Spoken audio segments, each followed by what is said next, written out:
Nous sommes à l'IEX pour la deuxième édition de la bourse Sophie Soudan. Les étudiants pouvaient pour l'occasion présenter un projet audiovisuel en vue d'un parrainage par l'ASBL Clara Productions pour le tournage de leur film. Cela avec le concours des plus grandes chaînes de télévision belges francophones. Daniel Soudan, le papa de Sophie, se joint aux étudiants et aux professeurs pour honorer la mémoire de sa fille, partie trop tôt. L'attention est à la hauteur de l'engagement. On répète son texte et on écoute les derniers conseils de Camille Laville, présidente du master Presse Info de l'école. La diversité des projets et la motivation de leurs réalisateurs laissent présager d'excellents films. Nouvelle grille de lecture sur notre monde. En deux mots, je sais bien que c'est contraignant, mais en deux mots, votre projet, c'est quoi ? Notre projet, c'est un petit peu d'analyser la rencontre entre le tourisme et le secteur mercantile. Nous, on travaille sur le camp de Zataris, un camp de réfugiés syriens en Jordanie.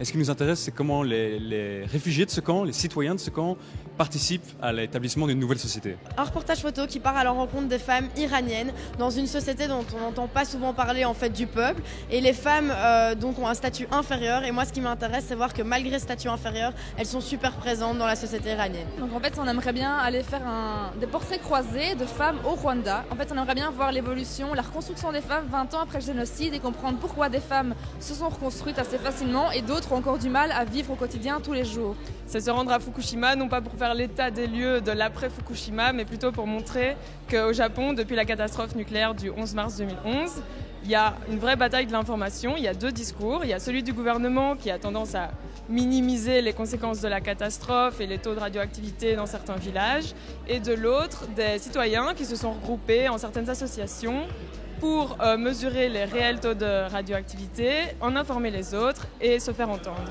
Alors notre projet, c'est Bal masqué, donc c'est le lien éventuel qu'il pourrait y avoir entre la guerre et la chirurgie esthétique au Liban. Alors nous sommes inscrits avec le sujet la Grèce à contre-champ. Les critères de Sophie Soudan, c'est l'ouverture sur le monde, sur la personne, Voilà, donc ce qu'on veut vraiment faire, c'est aller rencontrer ces agriculteurs et voir ce qu'ils ont à dire et montrer aux autres, à travers notre reportage, ce qu'ils ont à dire et qui peuvent montrer des solutions à cette crise qui peuvent être un exemple pour d'autres gens, bien sûr. Jean-François Furnémont, président de Clara Productions, présente cette année la cérémonie de remise des prix. Le jury, composé de professionnels du secteur des médias, du monde politique et de l'enseignement, écoute attentivement les présentations. Passons maintenant à l'itinéraire. Nous arrivons le 24 juin à Thessalonique. Le jury était particulièrement attentif aux qualités humaines de spontanéité, d'attache aux libertés d'ouverture sur les autres et sur le monde, d'enthousiasme dans la réalisation du projet et de solidarité et d'esprit d'équipe. Autant de valeurs correspondant à la personnalité de la brillante et courageuse élève qu'était Sophie ici à l'IEX. La bourse est constituée d'un pécule de 2 500 € et d'un stage de formation au métier de l'audiovisuel chez Clara Productions, BTV, RTBF et RTL TVI. Cette année, grâce au concours de la RTBF, un deuxième prix d'une valeur de 1 500 € était décerné. Arrive la dernière présentation, vient maintenant l'heure de la délibération. Le jury s'accordait sur la grande qualité de chacun des projets et sur la volonté de tous les participants de tendre vers l'excellence. Il a donc été extrêmement difficile de les départager.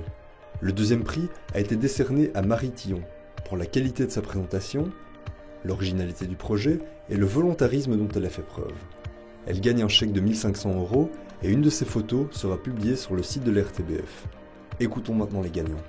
Vous êtes les gagnants de cette deuxième bourse Sophie Soudan, alors une première réaction ? C'est fou, on n'en revient pas quoi. Et les sous, ils vont vous aider à faire quoi ? Ils vont nous aider, donc tout ce qu'on a expliqué, à faire un travail vraiment de qualité sur place, d'être autonome avec notre voiture, notre matériel qu'on peut protéger, tout ça.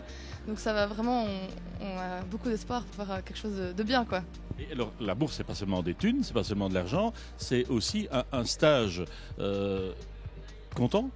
Très content, je crois que ça va nous faciliter la vie et puis surtout voilà, la qualité des stages qu'on nous propose, pour nous c'est super. La RTBF, RTL, Clara c'est super, BTV.